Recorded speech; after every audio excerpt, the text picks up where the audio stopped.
राम राम।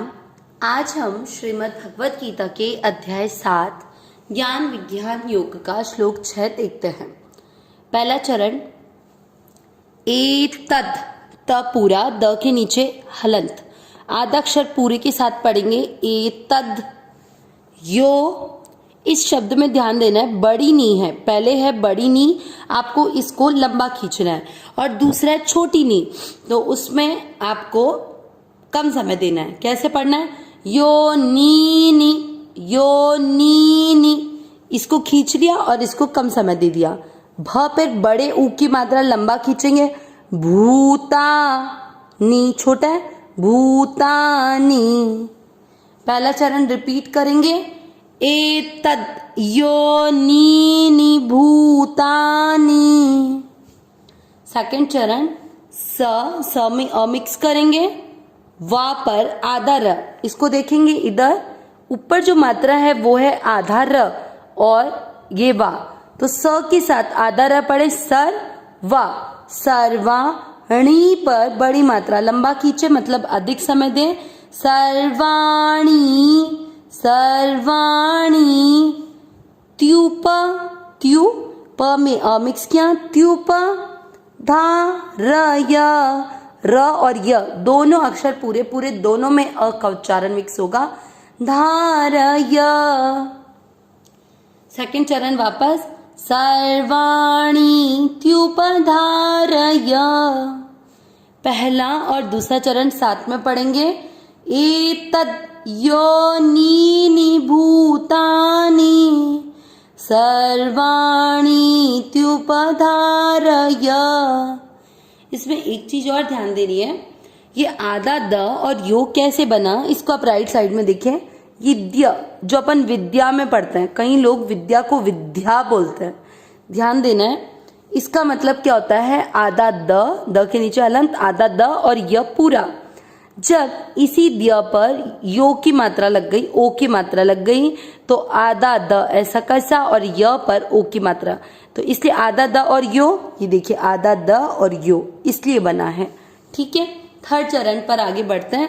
ह पूरा है, ह पर अनुस्वार आधा म, अहम क्री, क के नीचे री से ऋषि की मात्रा, इसको राइट साइड देखेंगे, क आधा, नीचे जो मात्रा है वो री से ऋषि की, इसको पढ़ेंगे क्री, कृत कृत, आधा तक कृत।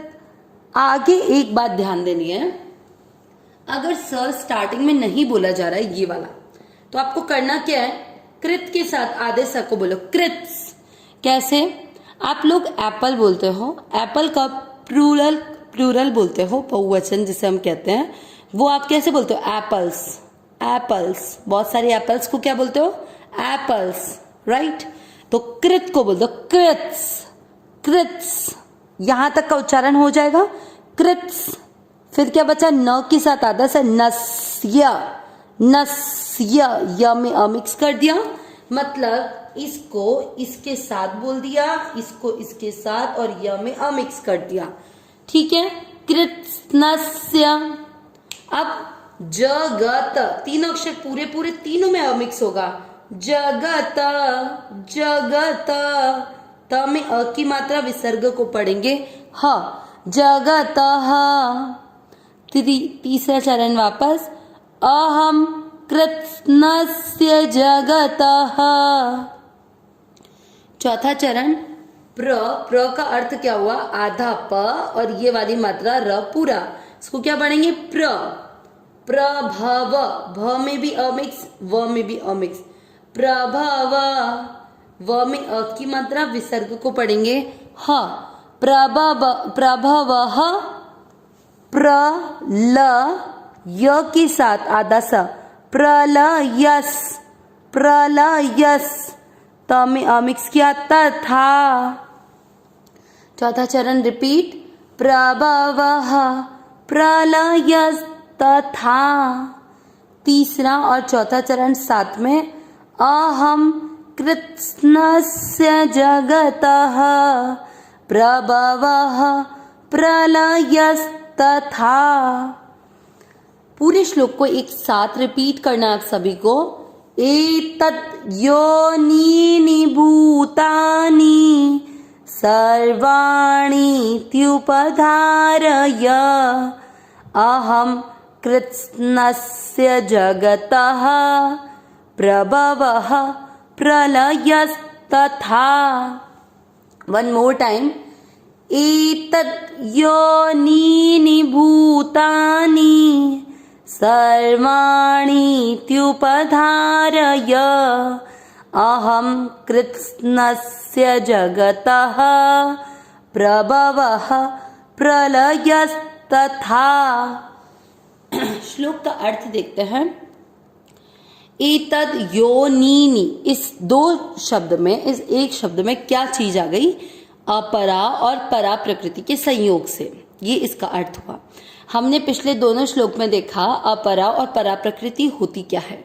अपरा जिसके अंदर पृथ्वी, जल, तेज, वायु, आकाश, मन, बुद्धि और अहंकार, ये 8 चीजें आती हैं। और परा जिससे ये जीव बने हुए होते हैं, वो परा प्रकृति। ठीक है। भूतानि सर्वाणी, सभी भूत यानी सभी प्राणी। त्यूप, त्यू में ऊ की मात्रा, उपधारय यानी ऐसा तुम समझो। भगवान अर्जुन को बोल रहे हैं कि जितनी भी सारी योनियां, सभी प्राणी हैं, वो अपरा और परा के संयोग से बनते हैं, ऐसा तुम समझो। अहम, मैं, कृत्स्नस्य यानी संपूर्ण, सारे, जगत, संसार का क्या हूं? प्रभवः यानी उत्पन्न करने वाला, और प्रलयस नाश करने वाला, तथा और हूं। क्या बोला भगवान ने? एतद् योनिनी का अर्थ क्या हुआ? अपरा और परा, जो हमने देखा है जिससे शरीर बनता है, वो कौन कौन सी चीजें हो गई? पृथ्वी, जल, तेज, वायु, आकाश। ठीक है, इससे स्थूल शरीर बना। मन, बुद्धि, अहंकार, सारे सूक्ष्म शरीर के भाग। तो इन दोनों, ये दोनों तो किसमें है? अपरा में।